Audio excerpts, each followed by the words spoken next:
एक कंपनी का स्टॉक खरीदने से पहले लोग हफ्तों चार्ट्स देखते हैं, न्यूज़ देखते हैं, दोस्तों से पूछते हैं। मगर सच ये है कि अगर आपको ये 3 चीज़ें नहीं पता, तो आपकी सारी मेहनत बेकार है। देखो मार्केट में हज़ारों स्टॉक्स हैं और हर स्टॉक को डीपली एनालाइज़ करना इम्पॉसिबल है। आपको एक फ़िल्टर चाहिए जो सिर्फ़ 10 मिनट में ये बता दे कि कंपनी कचरा है या फिर सोना। तो ये 10 मिनट का फ़िल्टर आपका कैपिटल बचा सकता है। मैक्सिमम बिगिनर्स गलती क्या करते हैं कि वो पहले स्टॉक खरीद लेते हैं और जब प्राइस गिरने लगता है, देन वो जाके रिसर्च करते हैं। ये इन्वेस्टिंग नहीं, साफ-साफ गैम्बलिंग है। आज हम सिर्फ़ 3 चीज़ें देखेंगे। अगर उन 3 रिजल्ट्स में कंपनी पास कर रही होगी, तभी हम उस कंपनी के डिटेल में जाएँगे, वरना सिंपली रिजेक्ट कर दें। सबसे पहला और ज़रूरी सवाल ये आता है कि कंपनी आखिर करती क्या है? बहुत ही सिंपल लग रहा होगा, लेकिन 90% लोग सिर्फ वही स्टॉक्स बाय करते हैं, जिनका उन्होंने कभी ना कभी नाम सुना होता है। आपको सिंपली क्या करना है, आपको अपना ग्रो ऐप या फिर screener.com ओपन कर लेना है और आप जिस कंपनी का स्टॉक लेने का सोच रहे हो, उसका नाम सर्च कर लेना है। और देखना है कि कंपनी का पैसा कहाँ से आ रहा है, कंपनी रेवेन्यू कहाँ से जनरेट कर रही है। तो अभी मैं आपको समझाने के लिए अपने मोबाइल की स्क्रीन पे आ गया हूँ। मोबाइल पे समझाना मैंने इसलिए चूज़ किया क्योंकि बहुत सारे लोग जो है अपने मोबाइल से स्टॉक मार्केट में इन्वेस्ट करना चाहते हैं, तो उनको कोई कन्फ्यूज़न ना हो बेसिकली इसलिए मैंने मोबाइल को चूज़ किया। अभी मैं अपने स्क्रीनर ऐप के इंटरफ़ेस पे हूँ। आपको ज़्यादा कन्फ्यूज़ होने की ज़रूरत नहीं है। आपको सिंपली जो नीचे में सर्च टैब दिख रहा है, उस पे क्लिक करना है। इस पे यहाँ पे आपको कंपनी का नाम डालना है, जैसे मैं एग्ज़ाम्पल के लिए टाटा स्टील सर्च कर दे रहा हूँ। और यहाँ पे स्टार्टिंग में ही आपको दिखेगा अबाउट का सेक्शन और इस अबाउट के सेक्शन को आपको बड़े ही ध्यान से पढ़ना है। जैसे कि यहाँ पे टाटा स्टील के बारे में लिखा हुआ है, Tata steel limited is Asia's first integrated private steel company set up in 1907.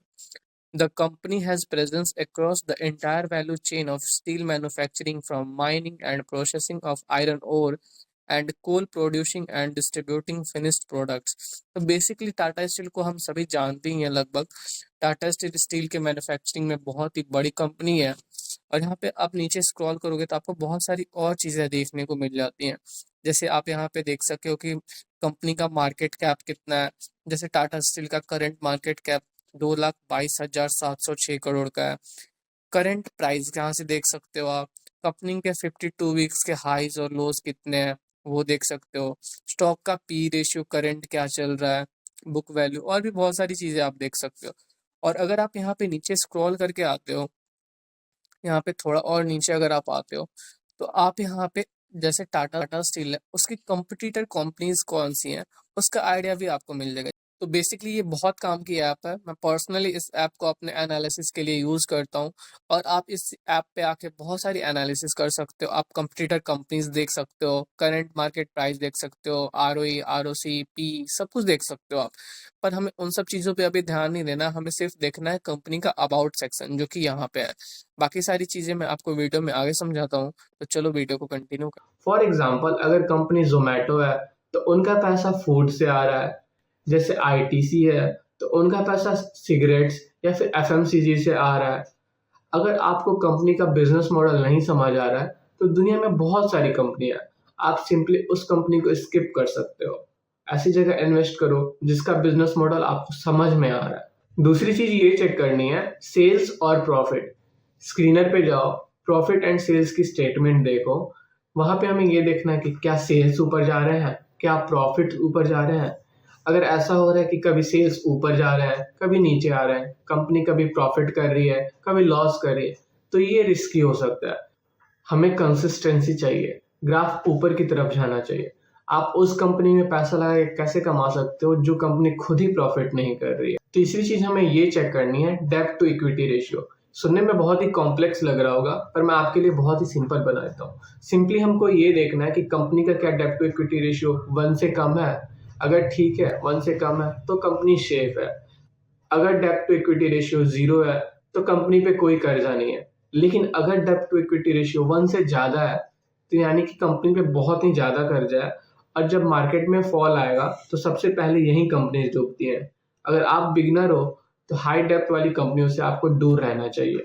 ये 3 चीज़ें, कंपनी का बिजनेस, कंपनी के प्रॉफिट्स और कंपनी पे कर्जा कितना है, ये 3 चीज़ें बस हमें देखनी है और ये चीज़ें आप सिर्फ 10 मिनट में कर सकते हो। और लोगों को लगता है कि एनालिसिस मुश्किल है।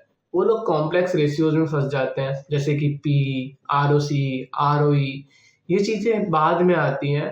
पहले अगर कंपनी का धंधा ही बेकार है, कंपनी प्रॉफिट्स नहीं कर रही है और कंपनी पे बहुत ज़्यादा कर्जा है, तो कोई भी रेशियो उसे नहीं बचा सकता।